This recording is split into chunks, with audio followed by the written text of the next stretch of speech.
अभी हमारे वरिष्ठ कार्यकर्ता विमल भाई जी ने आपको जो बातें बताई वो भी आपने सुनी होंगी, और केवल सुनना ही नहीं है, सुन के मनन भी करना है। आजकल जो ये महामारी चली है, इसने हम सभी को, हम जहां पर हैं और वहीं पर घर में रहें, ऐसा समाज का भी निर्देश है, वरिष्ठ अधिकारियों का भी निर्देश है, शासन का भी निर्देश है। क्यों, यही एक तरीका ऐसा है कि जिसके माध्यम से हम इस महामारी से लड़ सकते हैं।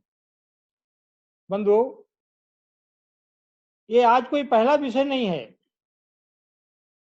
या तो प्रकृति के द्वारा या फिर किसी पुरुष के द्वारा इस तरीके की आपदाएं समय समय पर आती रही हैं। भारत एक ऐसा अनूठा और प्रकृति का बनाया हुआ देश है कि सभी विपदाओं से, मानव से लेकर महामानव तक, और हमारे पूर्वजों ने भी हमारा सहयोग किया है। परिणाम यह हुआ है कि राष्ट्र सदैव से हमारा सुरक्षित रहा है। हम अगर पौराणिक युग का देखते हैं तो आप सभी लड़ाइयां देखिए, चाहे महाभारत की देखिए, चाहे रामायण की देखिए, सभी लड़ाइयों में आप देखेंगे तो धर्म के विरुद्ध, समाज के विरुद्ध या राष्ट्र के विरुद्ध जो लोग लड़ाई लड़ रहे हैं, उनके तीर हमेशा बाईं तरफ से छुटे हैं। यानी ये बाईं तरफ से अस्त्र शस्त्र छोड़ने वाले, ये वामपंथी कोई आज के नहीं है, सदैव से चले आए हैं।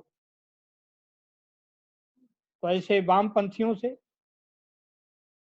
उनके आकाओं से जो डिस्टरबेंस, जो बाधाएं हमारे सामने आती हैं, आप सबके सामने है। बंधुओं, ये पुरुष के द्वारा, एक पुरुष की एक ऐसी हॉबी, ऐसी इच्छा या महत्वाकांक्षा जो कभी पूर्ण नहीं हो सकती, उसके द्वारा चलाया गया या उसके द्वारा चलाई गई ये महामारी है। शास्त्रों में साफ कहा गया है कि नर की इच्छा कभी भी पूरी नहीं होती, केवल इच्छा पूरी होती है तो देवताओं की इच्छा पूरी होती है। नरो इच्छा परो वेति। नर की इच्छा हमेशा हमेशा निम्न स्तर की होती है, जो नीचे जाती है, लेकिन दैवी इच्छा, दैव इच्छा प्रवर्तते, और जो दैव इच्छा होती है वो प्रवर्त होती है, वो बलवान होती है।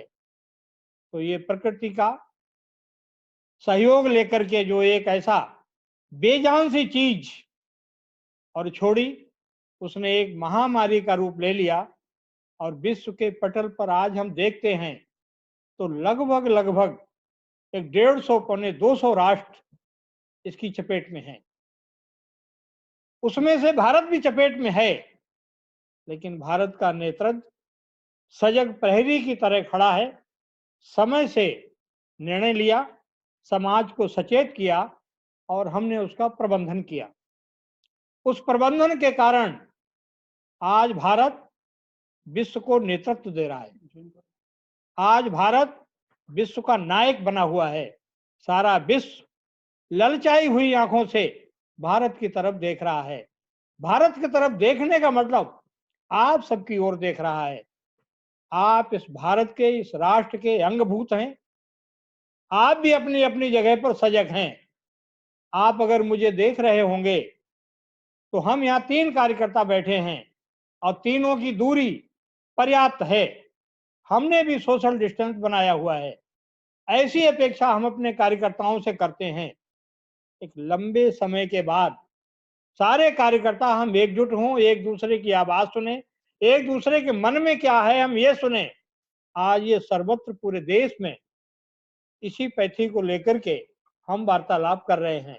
अभी अभी उत्तर क्षेत्र में इस तरीके की वार्ता हुई तो सारे चारों पांचों प्रांत के कार्यकर्ता और इसी माध्यम से एक दूसरे की भावना का आदर करते हुए एक दूसरे को विचार जाने, यही एक भाव आप सबसे एकत्र आने के लिए, एक दूसरे की बात सुनने के लिए और वर्तमान स्थिति परिस्थिति से हम कैसे मुकाबला करेंगे, तो बहुत सारी चीजें जो आप लोगों को अभी हमारे प्रभारी जयेंद्र गढ़वी जी आपको बताएंगे।